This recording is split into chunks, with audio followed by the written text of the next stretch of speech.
Hello and welcome to podcast.init, the podcast about Python and the people who make it great. When you're ready to launch your next app or want to try a project you hear about on the show, you'll need somewhere to deploy it, so take a look at our friends over at Linode. With the launch of their managed Kubernetes platform, it's easy to get started with the next generation of deployment and scaling, powered by the battle-tested Linode platform, including simple pricing, node balancers, 40 gigabit networking, dedicated CPU and GPU instances, and worldwide data centers.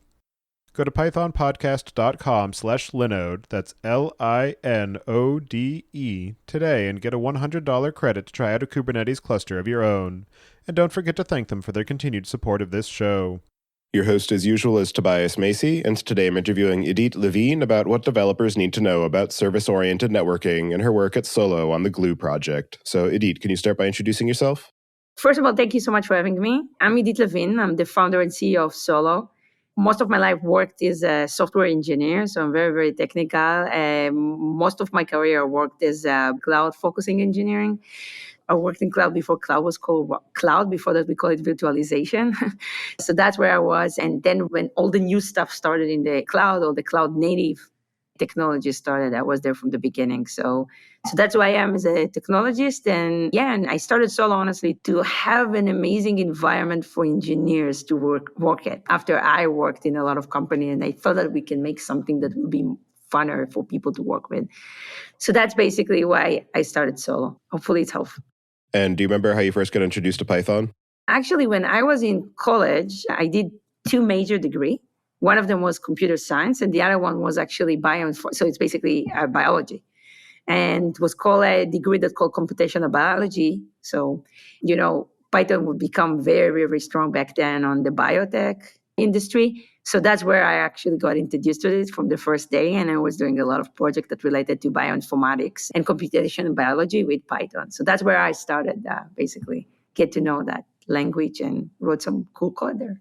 As you mentioned, you founded Solo to serve as a opportunity for helping to support the cloud-native ecosystem. And I'm wondering if you can describe a bit about what it is that you're building there and some of the story behind how it came to be and why that's a particular area of focus that you wanted to spend your time and energy on.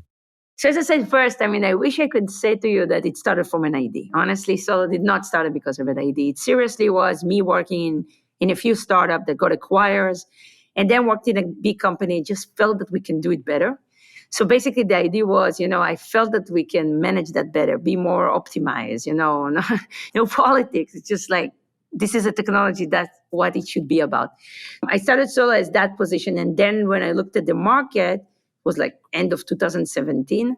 I think that the biggest thing that happened in that market in that point was the fact that everybody recognized that they need to re-architect their application and write them as a microservices. So that was like the huge movement.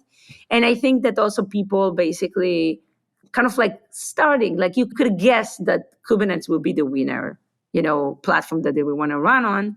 So to me, as kind of like, someone who worked in that technology quite a lot, it was clear to me that I tried to figure out what would be the problem that people will have when they will do that migration and will get all microservices.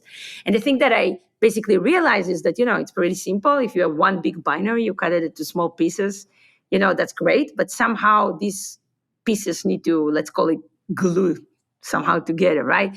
In the point that they need somehow to be able to connect to each other. They need to be able to make sure that we are connecting in a secure way because, specifically because now everything is done on wire, you need to make sure that nothing is coming in the middle as the third party.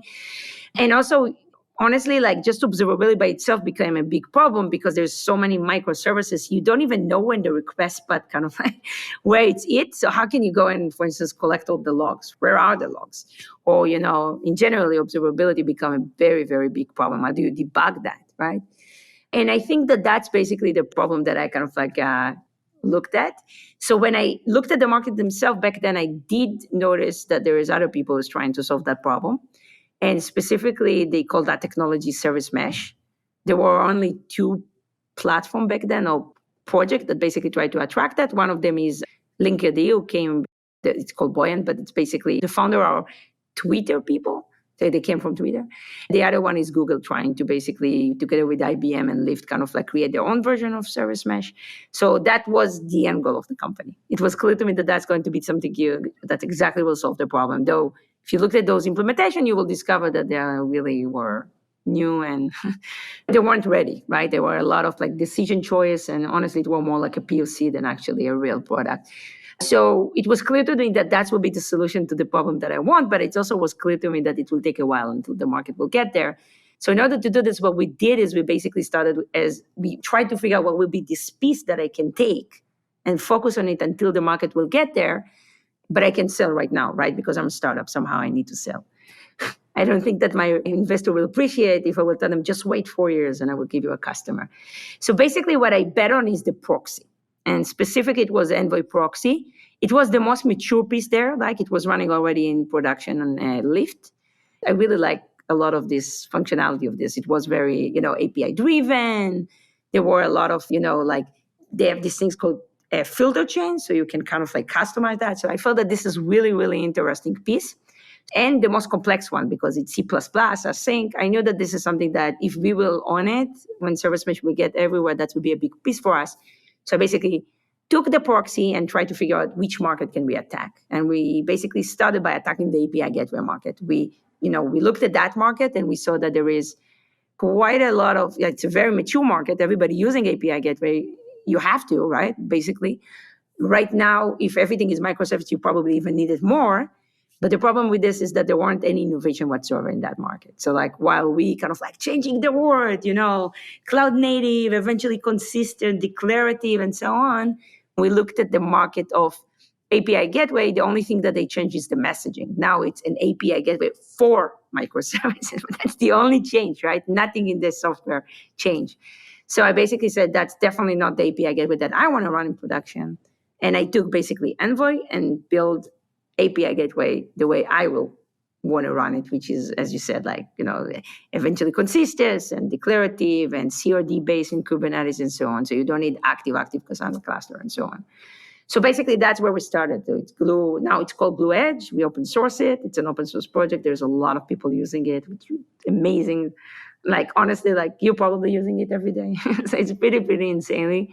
And then besides that, as I said, today after it, like we also attack the service mesh market. And today we have also the leading service mesh, basically product, which is also open source and it's based on STO. And it's basically focusing on taking STO, make it very easy to use with the focus also on multi-clusters. So that's kind of like in general what's amazing. And as you mentioned, the introduction of Kubernetes and the ability to deploy these smaller units has led to a greater adoption of microservices because you're reducing some of that deployment friction that led to the monoliths being sort of the predominant pattern for software engineering for a number of decades. And as you are starting down that path of going into microservices, you have a easy path to production with Kubernetes. I'm wondering how much of the networking the developers need to know about as they are developing these componentized services, and do they need to know how that's all function, how the service mesh works, what the routing is at the API gateway, and just some of the incidental complexity that brings in, along with trying to keep the entire system in your head of all these different services and how they talk together? Or is it something where, because it's a service mesh and because it's microservices, you can just scope down in on the one service, and as long as you have your clearly defined contracts, you don't have to care about the rest of it? Exactly. So that's exactly what it's trying to solve, right? I mean, before that, before service mesh, there was a solution, right? Somehow this microservice did communicate. I think that the problem is that in a big organization, they basically create library, and they force their engineer to use those library from communication, for security, and so on. The problem with this, first of all, is that that's all in the code, right? So just assume that you're writing your application, everything is great, right? Your business logic is fantastic, you're deploying it. Coming as the IT person and saying, hey, you have to upgrade your application.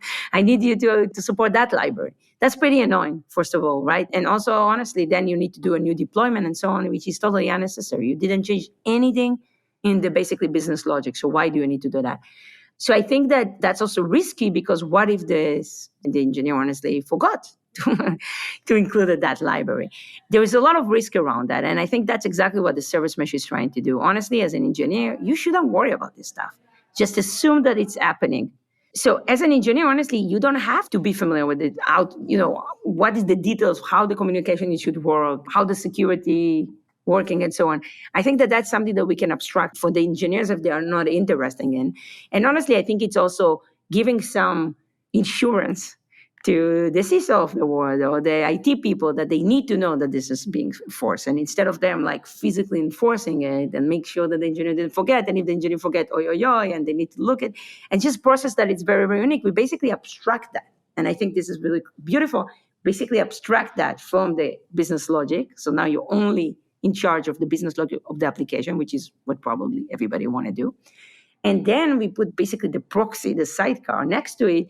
And now it's everything declarative. So all those policy enforcement, which is basically a networking application networking, is basically right now is being done in a declarative way. If for some reason I need to change it, I can change it very simple without influence everything. And honestly, it doesn't even have to be the engineer, right? Or in most places, he's not the engineer. What we see in our customers, there is a lot of people, but the funniest is that these things is so necessary. Everybody needs an API gateway if they're using Kubernetes. And what we see or ingress at least, and what we see basically in our customers that specifically in the open source, there is a lot of startup using it, right? And that's totally different how they're doing it. There is one person who's doing it at all. Is the engineer, is the person who's doing the service mesh, she's doing API gateway, probably, I don't know, also, right? There's no, probably doing also the marketing and everything to it. But we see in the big companies, a lot of customers. So we see quite nice kind of like snapshot of what's going on in the market, is that there is customers that, for instance, says, their own API gateway team and their own service mesh team. And by the way, they might be different. That will be the platform and that will be the API. And sometimes we see the IT team is kind of like responsible, the dev or the platform owner of Kubernetes is taking care of it. But the beautiful of it is that how much they're giving the engineer to do and how much the engineer need to know about the service mesh or the API gateway is basically a very differentiator between industry or different companies. There's companies that they are really trust their people because they're really strong. And then honestly, they give them a lot of the functionality to do this. And there's customers, there's company that's kind of like totally abstract. No one even know that it's running. And I think that what we're doing in our product is basically allowing it both. It's kind of like really, you're basically creating kind of like, we call it the workspace that basically you can delegate to an application team. You can take the IT or the owner can detect how much freedom is giving to those teams and how much does he need to hide the concept of service mesh, basically. Does that make sense? Yes. And one of the other interesting elements of the migration to microservices and service mesh is that a lot of teams are going to have an existing monolith that they need to incrementally pick apart and turn into these microservices, which introduces the need to be able to bridge across these different systems. And some of those systems might be running in Kubernetes for their microservices, but their monolith might be running on a EC2 box somewhere, or it might be running on-prem. And I'm wondering how teams are approaching that sort of span of networking, being able to bridge across on-premises, cloud, and cloud-native technologies, and being able to stitch together these different systems so that they are, from the outside perspective, a single cohesive unit, but internally they're actually going through rapid evolution and constant change. Yeah, no, that's a great question. Honestly, this is also start like the first idea was, a product suite called Gloo, right? And that's honestly because my English is not great. But that's exactly, bridge is probably a better word for that. But basically, when I tried to describe what I'd be doing, and I said, okay, so people will try to migrate. In the same time, they will have monolithic, they will have microservices. And honestly, some of our customers, and a lot of them actually, is using also Lambda or serverless. And the reason we call it glue is exactly the idea is like eventually you need to glue those environments. They need to look like one. You need to make them work together, and it will help with the migration. And if you look at the announcement, probably that was the main use cases. We're going to help you migrate. So that's what our product doing really, really well. I mean, our customers, for God's sake, they have mainframe, right? So forget about monolithic application. And basically, the same customer, potentially big banks, and we have a lot of them, they have mainframe, right? And they have, a lot of VM, like a starting platform, kind of like a Kubernetes. And a lot of them actually are also really excited about the serverless. So they seriously have all of them. And the fact that we can basically unify all the network policy, it's pretty, pretty strong. And basically, the way it's working is that, the request is coming to the proxy, right? Which is Envoy proxy or Gloo, basically, right? And that's it. Now, all the rest, Gloo know how to communicate to everybody. If that's when it's coming from north-south basically traffic, but if you have east-west, the same thing, right? We're basically capable of from the microservices to call to a Lambda or to call to a ECS instance or whatever you want. The idea is that basically all the communication across the application pieces, let's call it, doesn't matter if it's monolithic microservices or serverless, is going to be basically seamless. And that's the work that we will focus on. So for instance, you remember I told you that in Envoy you can create some customization. So basically, when the request coming to Envoy, it's going to a filter chain. And you can put whatever logic you want in the filter chain. There's a lot of default stuff, but there's also place for basically customization. Now, it's not a simple one. You need to write it in C++ async, and then rebuild the proxy, which is, by itself, it's not fun. It's using some Bazel, if you know, it's not simple. But the idea is that already there from the beginning, we created, for instance, a SOAP support, or we created a Lambda. So basically, the filter itself is creating basically the end shape with Lambda in AWS and basically spinning it up. And recently we did something really even cooler than that, in my opinion, which is basically we build GraphQL into Envoy. So basically we teach the Envoy how to speak right now, you don't know how to call it layer 8, right? So it's not HTTP, it's basically, it can speak GraphQL. Like when the request comes to him in GraphQL concept, is the GraphQL server, can go patch whatever data you want and basically do exactly what GraphQL server is doing. So I think that that's exactly the idea, is that, look, it doesn't matter which API call you make. It's all going to go to the same place, the same Gloo or the same Envoy. And it doesn't matter, what is the type of the application that you're building, language it is. We don't care, right? I mean, it's all basically going to be very seamless for you. And it's all policy and a declarative, basically, configuration. Because of the fact that you do have this ability to incrementally and iteratively adopt these different architectural patterns and be able to stitch together these different system components, whether it is a Docker container running in a Kubernetes cluster or a Lambda endpoint running in AWS or Knative or whatever it might be, I'm wondering how you've seen that influence the way that developer teams approach their architectural decision-making, whether they're going from an existing monolith or an existing system, or if they're developing a greenfield application, and how that manifests in terms of the software they produce, but also maybe in terms of the way that they actually structure their development organization. So I think that, honestly, I wish I could take credit for it. I think that the organization changed dramatically because now everything is microservices. That by itself, I think, changed dramatically, because if before that we have one repository and everybody need to contribute, it's really hard. You have to be in the same language. There's a lot of limitation by that. I think that kind of like move to microservices, that by itself giving you right now autonomy to each, right? You can kind of like cut your team to way smaller, right? Basically the pizza team. And now that's the responsibility. And basically, honestly, most of the stuff that, in the organization, it's all kind of like as a service in a way, right? You're basically consuming it, right? Pretty simple. And the communication is API driven. I think that that's not something that I can take credit for, but I will say that we're making it way simpler, because, as I said, all the idea is basically making it, the team velocity to go higher by basically cut it to small pieces, have autonomy for each of them. So now they're not depending on each other, but now their interface is an API interface, and the interface is basically going all on the wire. And we have to make sure that it's secure, and we will have to make sure that it's, easy and good to communicate and so on. And it's, for instance, you rate limited it, or if you don't want to do a retry and so on. All that pieces, I think, is very, very important. And I think that that's where we're helping a lot, right? Because, so basically we are kind of like an enabler in a way, right? I mean, that's when you want to go. Eventually you want to be, get autonomy to the team. And I think that that's the piece that's missing there is the network. That's the piece that we're putting on top of Kubernetes.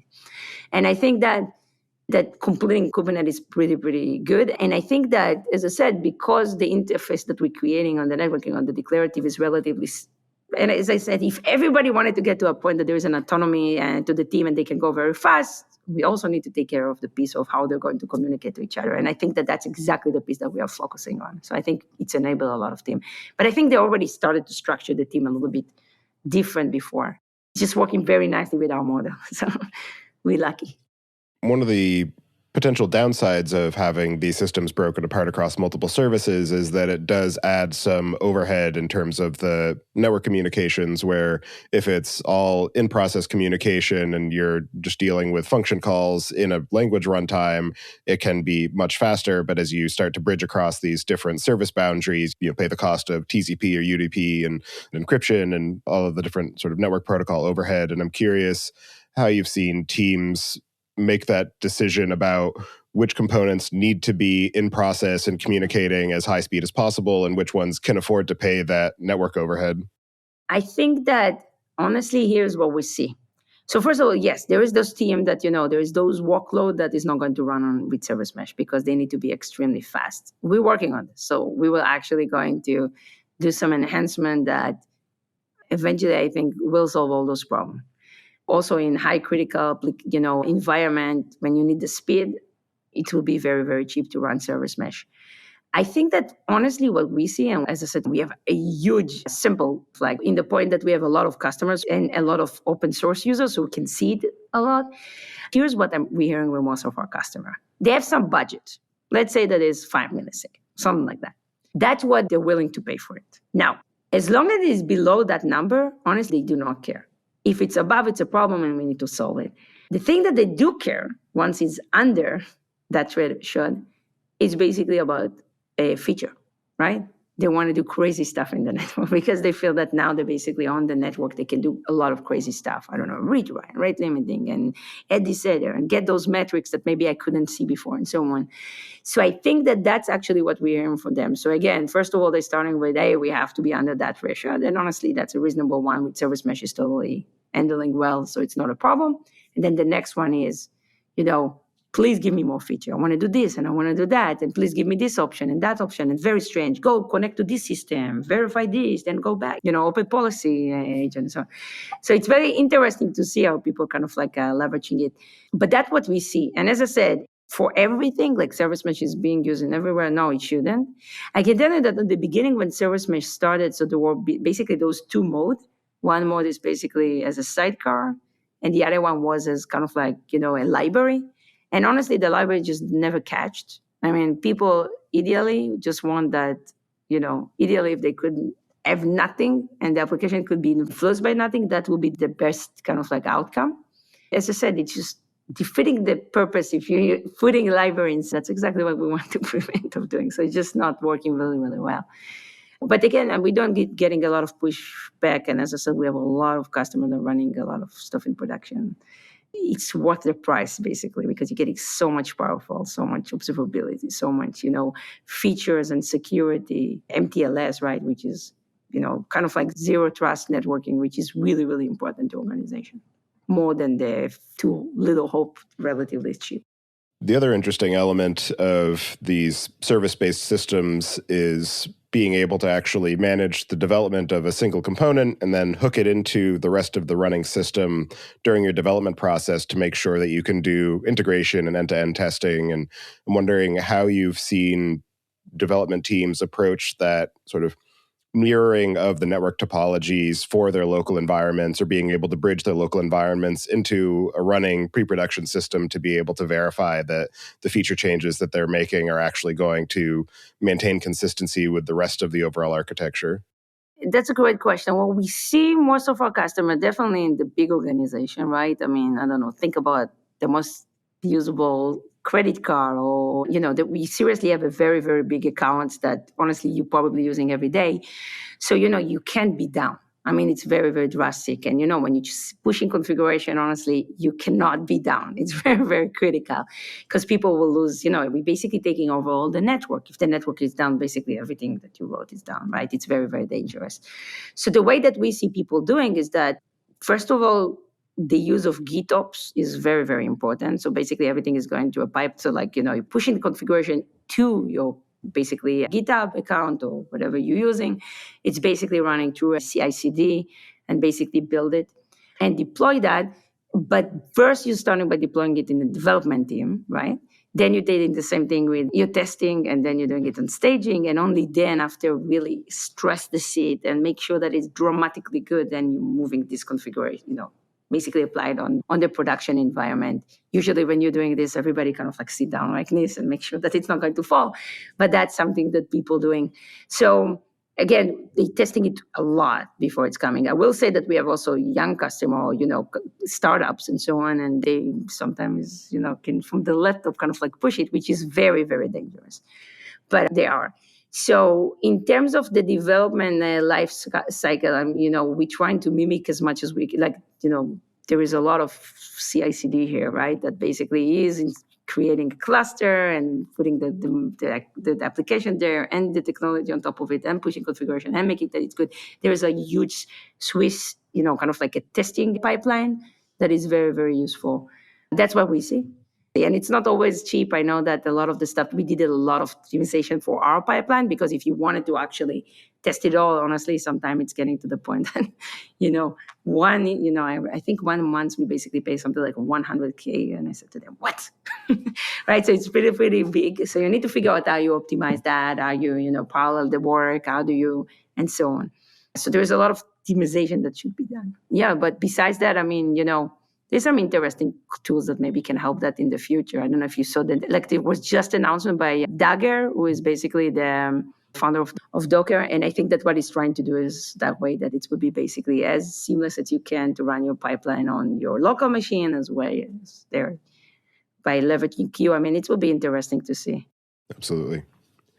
Yeah, it's definitely an interesting space. And you mentioned that you were fairly early into the game of service networking and cloud-native API gateways. And I'm wondering how you've seen the overall ecosystem evolve and develop, because I know that Kubernetes has added in some additional primitives to be able to support these systems more natively and make it easier to plug them together and be able to bring them in. So I know that the ingress controller is a relatively new development. And I'm wondering if you can talk through some of the decision-making or evaluation that engineering teams go through as they're working on selecting what their API gateway and service mesh is going to need to support, and how you think about the overall competitive landscape as you continue to build and evolve the Gloo platform. So in terms of the cloud-native environment itself, it's funny, we're working on this project specifically, like the API gateway probably we released, probably 4 years ago, right? So there's so much change. There were so many people that were relevant there and honestly not relevant anymore, ran out of money or got acquired. So that was a lot of kind of like development. I think that there's two information that is important. I think let's talk first on an API gateway, because honestly, not everybody needs service mesh. If what you're running is a small application, probably you shouldn't get a blown kind of like service mesh. So let's think about API gateway, and that's something that everybody needs. You're using your ingress. Let's be more accurate, right? You're basically using your Kubernetes. You need somehow an ingress. Usually what we see in that development is that in the beginning, the first ingress API, and the problem that there is in general when you're basically using something that you're trying to support it all, it's basically the lower common denominator.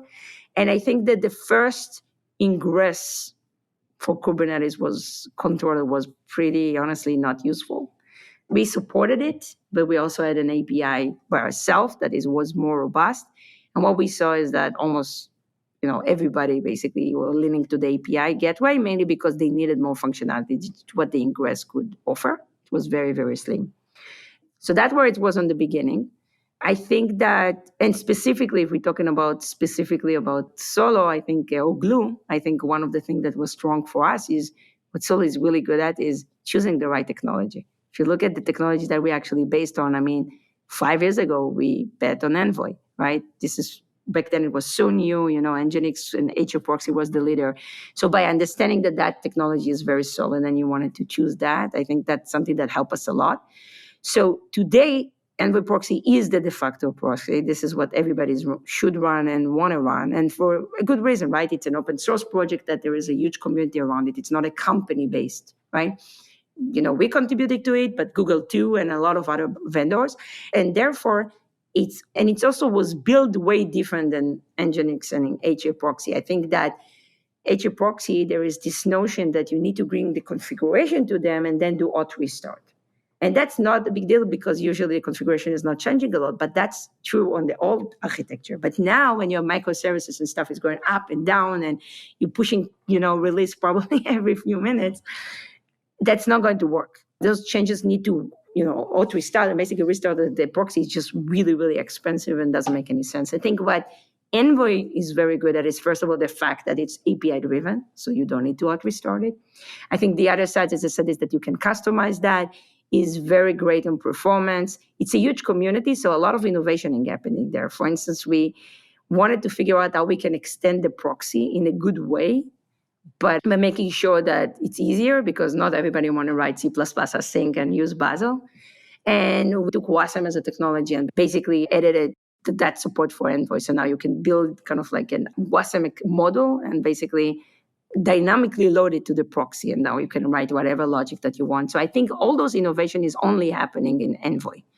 It's like every time, it's like the different, why do you should choose Mesos or Docker Swarm versus Kubernetes? Because here there is a real community. And I think that Envoy is the winner right now. So lucky us, we chose that. So I think that in the beginning, there were 3 players that chose it. One of them ran out of business. The other one totally lost to us, basically. That makes us very, very successful because our technology is really, really solid. So that's in the API based. There is the new API ingress, or they're calling it Kubernetes API Gateway API. I think that, again, there is always going to be that problem is that you really, really have to do the lower common denominator because you can't put there anything in the API that not everybody is supporting. And we actually, basically it was inspired a lot by our API, honestly, from Gloo, because we talked to in Kubernetes and Google and with the others. So actually it was actually inspired a lot by our API.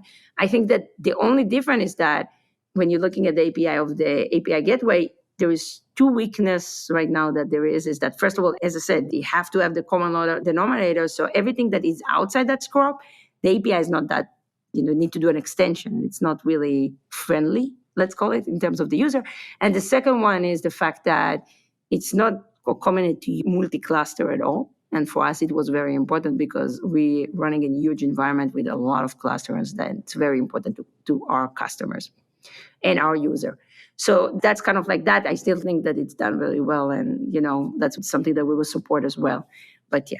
So that's kind of like in the innovation. I think that right now, what we see in the market, there's no competition. I mean, basically, if you need an API gateway that is more the future, natively to Kubernetes, is using CRD and all this stuff.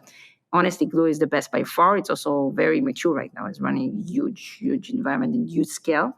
So in that point, it's really, really solid. So now this next question is about service mesh.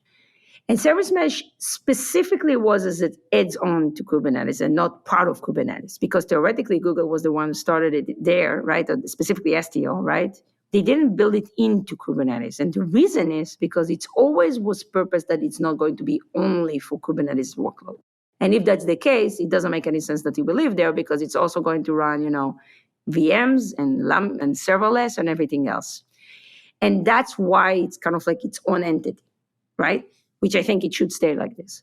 But it's a very great complementary, right? So it's really, really good kind of like controller for that. And that's basically what it's doing. And I think that that's in terms of the service mesh. Now, service mesh was, you ask about competitive, every time that there is, a very interesting or exciting technology, there will be a lot of, it's very hard for everybody to agree. And everybody also wanted to create, their own kind of like differentiator. So I think that in service mesh, it was even more aggressive. I think that what happened is that it was first Linkerd, and then Google came with a competitor, but it wasn't great. So then we actually helped HashiCorp to build their own competitor, which is console service mesh. And then I think every API gateway in the world basically came with their own service mesh. And more and more got out there. And it's become basically not that different if you remember from the container orchestration war that was before. I think that the good news is that eventually all those stuff is kind of like, time kind of like will tell, right? So I think that right now, if you're looking at all those service mesh that was announced, there's not a lot out there that actually survive this. And I think this is the key, right? The good one is the one that will survive. And I think that right now, by far, the best mature and good service mesh is STO. Again, lucky us for choosing it. But it's the big community, it's running, honestly, probably most of the places that I know in the world, like everybody's running it. So honestly, in the beginning, when we started the service mesh, we kind of like was saying, well, we don't have to kind of like choose a leader, right? But then, it was very easy to see that the market is very ready to STO. And then we said, okay, so STO it is, right? So I think by now, honestly, there's not a lot of competition. It's by far the biggest. There's a community there. It's running and a proven technology that everybody using today. So yeah, lucky us. And between the provider, it's interesting how we differentiate ourselves. But again, I think that there we are very, very good because we are probably 2 years ahead of the market, mainly because if you will look at the blog that I put in 2018, you saw that we already thought about all this problem in 2018. So we're building it for a long, long, long time, right? Which means that right now we're just way mature and we also started moving way faster, right? So seriously, like our product is probably 2 years in the market. So that's help. As you have been building this business and the technology stack to help support all of these organizations with managing their various networking topologies and support their evolution from monoliths to microservices and being able to stitch together all their various systems, what are some of the most interesting or innovative or unexpected ways that you've seen the Gloo platform used? Yeah, I mean, what we see a lot of the time is that it's very interesting how much you're giving the customer the ability to basically, have that power to basically abstract the network. They want to put a lot on that logic. But, eventually it's all on the network and it's in the request path. The last one that you will see is to put a lot of logic there. So we did see a lot of customers that are putting tons of logic there, right? And basically, we had one customer that it's related to networking and telecommunication. Their services was basically sell SMS in a way, like the ability to write an SMS back then.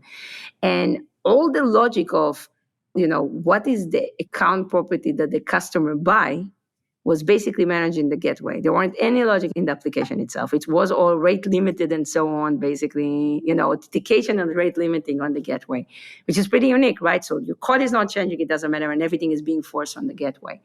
So we saw a lot of interesting stuff. We saw like a lot of stuff that related for data loss prevention. So for instance, let's assume that I'm I'm running a doctor list or, a dentist list, right? And I wanted to make sure that, you will ask a question or get some data, but based on who you are, maybe I don't want you to see everything. Maybe I don't want you to see the number, a license of the doctor or something like that. So all of this is also filtered very nicely in the gateway. Yeah, there was a lot of very unique one. I saw a lot of people that basically said, used gateway, API gateway, like they're using service mesh, which is basically kind of like create an internal gateway between their application, kind of like mini pods of. Yeah, we saw a lot of good stuff. I mean, honestly, it's so powerful, so you can do everything you want. But I mean, you can think about something extremely unique. And in your own work of building this company and growing the technology and helping to support this rapidly evolving ecosystem around cloud native technologies, what are some of the most interesting or unexpected or challenging lessons that you've learned in the process? Oh my God, I learned a lot. But I think, honestly, when I started the company, I was pretty much naive, right? I said, look, I will come with a very good idea. I'm going to put it out there open source, and that's it. People will not try to do what I already done, or they're not going to steal it. Everybody will agree that this is the best thing and going to lean to it. Well, oh boy, I was wrong. Unfortunately, even in the open source market, there is a lot of interest for big companies, right? There is a reason why they're doing stuff in the open source. There's a reason why they're giving. It's very interesting to discover that, honestly, because that will drive a lot of your stuff. There is a lot of stuff that related to. So as I said, we saw people basically seriously copy paste one-to-one or seriously announcing what we did only because they were bigger. And we're like, what? So there is a lot of those. But I will say that my lessons, the big lessons that are on the open source is that, politics there isn't everywhere and interest there isn't everywhere. Every company is in, every community. But I will say that the only good thing that I learned from all of this is just ignore it. Put your head down, write code, and do an amazing work persistently. And eventually, it will be very hard to stop you. And I think that that's the thing that we learned. It took us a lot of time, honestly. Just like every time that, suddenly someone announced the same thing or someone said that they have something that they don't have or seriously, right? It's very easy to copy paste. And in the beginning, it was very frustrating. I said, but it's not even true what they're saying. And how can we prove it? And how can we say that? And it's not good to say that, right? And today I think our lesson is just sit down, put your head down, and do work that is good and solid, and give it to the community and work with them together to iterate on this. And eventually, if persistently you're doing it, honestly, you will be the only one to survive. And honestly, that's happened to us in the API grain. It's happening to us on the service mesh. Just work hard, and eventually it will be rewarded. And so for people who are in the process of either selecting an API gateway or ingress controller, or they're evaluating service mesh solutions, what are the cases where Gloo is the wrong choice and they might be better suited with a different provider or a different technology stack, or foregoing them altogether? Yeah, so let's talk about API gateway first. We are the best. I mean, I think that, when we started, we always were very, very into the innovation. So, more cloud native. If you're running Kubernetes, we are the only one that it makes sense to run, right? So, what our competitor or more legacy API gateway were using is the fact that in VM or in legacy environment, they probably can do better. But honestly, we fixed that, right? I mean, we basically, a lot of our customers running VMs and running, as I said, mainframe, and we're really good at that as well right now. So I don't think that there is any reason not to take Gloo. I will be very blunt. First of all, it's open source. So it's really, really useful. There's a huge community of people who's using it. And, you don't need to pay for that. So to me, it's like, no brainer, just go use it. And I think that this is, as I said to you, like that's something right now, it's in Envoy based. So, that's by itself is a huge, the last thing that you want to invest in API gateway, then you will need to change because the community doesn't move fast enough. So from all that point, I think it needs to be an Envoy based. And specifically Gloo is by far the best API gateway for Envoy based. So that's that. So again, here I would say, you should just choose us. If you're talking about service mesh, so I don't think that this is a technology that, you shouldn't use Gloo mesh, which is I think that in general, the question, do you need to service mesh in general? And I do think that you not always need to, right? I mean, it very depends is how big is your environment, because sometimes it's another, when there is a lot of microservices, it makes sense, but sometimes all you have is one application, put the logic there, it's not a big deal. So I think that it depends of, again, how many microservices you're running, how many clusters you're running, how much, complex is your use case, what feature you need from the service mesh. Do you need security? Do you care about observability, right? I mean, not everybody do. So I think that's the first question. Now, given that you do need a service mesh, as I said, 2 years out of the market, STO is the right service mesh. STO is the service mesh that is the most mature, the most community-driven, open source, been used the most in all over the world. We have that's number one. Again, it's a huge benefit. And the last one that I will go about and saying is the fact that Gloo Mesh is, as I said, is the most advanced distro that exists in the market in terms of functionality. And again, just because we started it way before everybody. So you will get a lot of benefit by an ease of using STO by using Gloo Mesh. So yeah, I mean, I think that if you're going with this logic, you say, well, I need an STO, an Envoy first, then I need the service mesh. So I want the service mesh that is Envoy based. I need the best service mesh. It's STO. And then what is the best provider that can give me to me? Honestly, will lead you to us and to Gloo.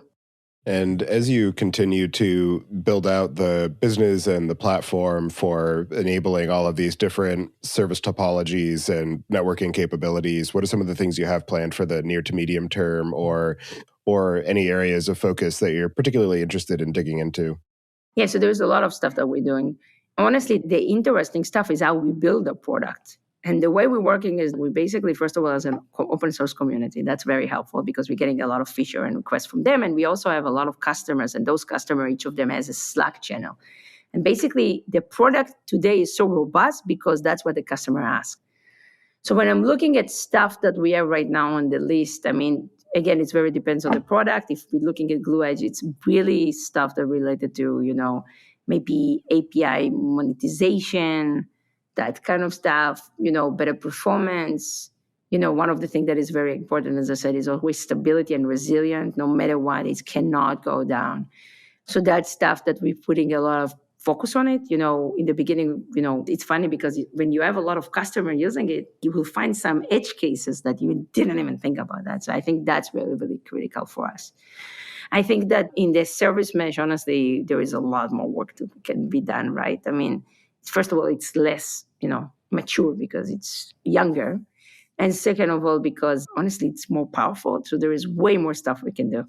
So to me, think about the ability of the stuff to do, like, for instance, re-abstracting all your networking. There's crazy stuff that we can do in terms of observability. There's crazy stuff that we can do in terms of how to bring different API, support, how to manage that in the organization, right? I mean, why are we using all those software? Eventually, we're using all this infrastructure software for one reason and one reason only, which is to care piece of the infrastructure and basically delegate it to the application team and enable them.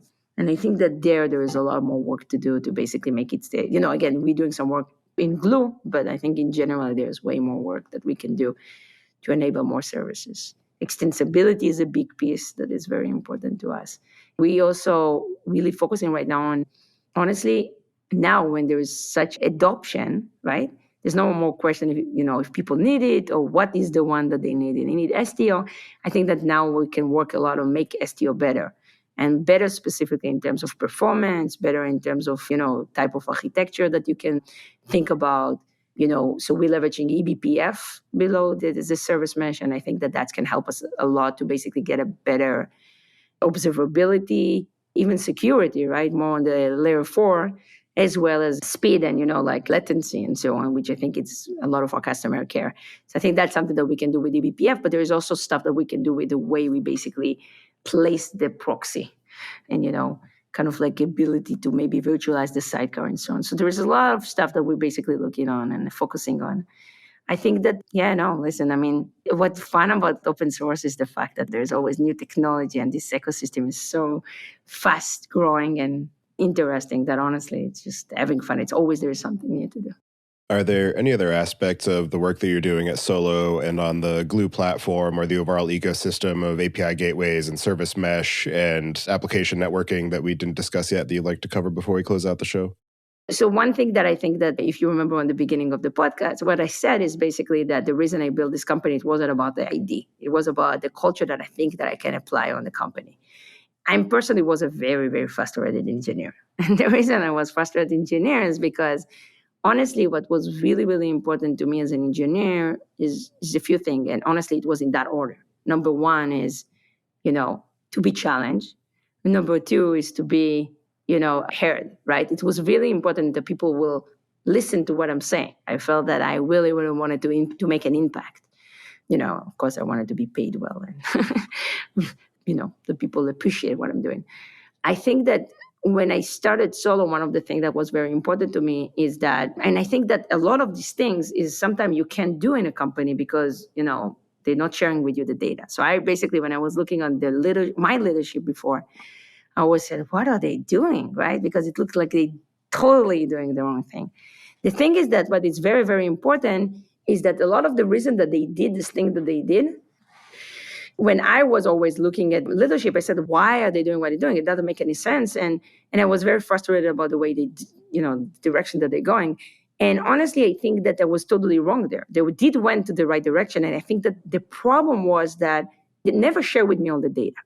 And therefore, based on the data that I had, they made the wrong decision. In Solo, it's really different. The way we're working is all about, I'm hiring amazing people. The team is insanely good and growing so much. But it's also, I will never come to someone and say to them, here's what we need to do. It's always, here's what I know. And based on what I know, and in details what I know, here's what I think we should do. What do you think? And we're talking about it. And I think the culture is insane. And Solo specifically is a company that we're having a blast working there. And also that's why people are not leaving, right? I mean, a lot of people, no one leaving Solo, which is, I think it's fantastic. Well, for anybody who wants to get in touch with you and follow along with the work that you're doing, I'll have you add your preferred contact information to the show notes. And with that, I'll move us into the picks. This week, I'm going to choose a show that I just started watching on Netflix called Shadow and Bone. It's a really interesting sort of fantasy steampunk style show. A lot of really interesting world and character building. So I've enjoyed watching the first few episodes of that. So recommend giving it a shot if you're looking for something to stay entertained with. And with that, I'll pass it to you, Idit. Do you have any picks this week? Yeah, no, so I saw an amazing documentary by HBO. It's not a new one, but honestly, it just was shaking my world at least. It was about Elizabeth Holmes and about Theranos. I mean, honestly, I was in shock. As a founder woman, I was pretty fan of Steve Jobs. It was very hard to watch. But yeah, no, I hope that will continue making the world better. All right. Well, thank you very much for taking the time today to join me and share the work that you're doing at Solo and on the Gloo platform and helping to accelerate the adoption and capabilities of networking for cloud and on-premises technologies. So I appreciate all of the time and energy that you and your team are putting into that, and I hope you enjoy the rest of your day. Thank you so much. And again, thank you for having me. Thank you for listening. Don't forget to check out our other show, the Data Engineering Podcast, at dataengineeringpodcast.com for the latest on modern data management. And visit the site at pythonpodcasts.com to subscribe to the show, sign up for the mailing list, and read the show notes. And if you've learned something or tried out a project from the show, then tell us about it. Email hosts@podcastinit.com with your story. To help other people find the show, please leave a review on iTunes and tell your friends and coworkers.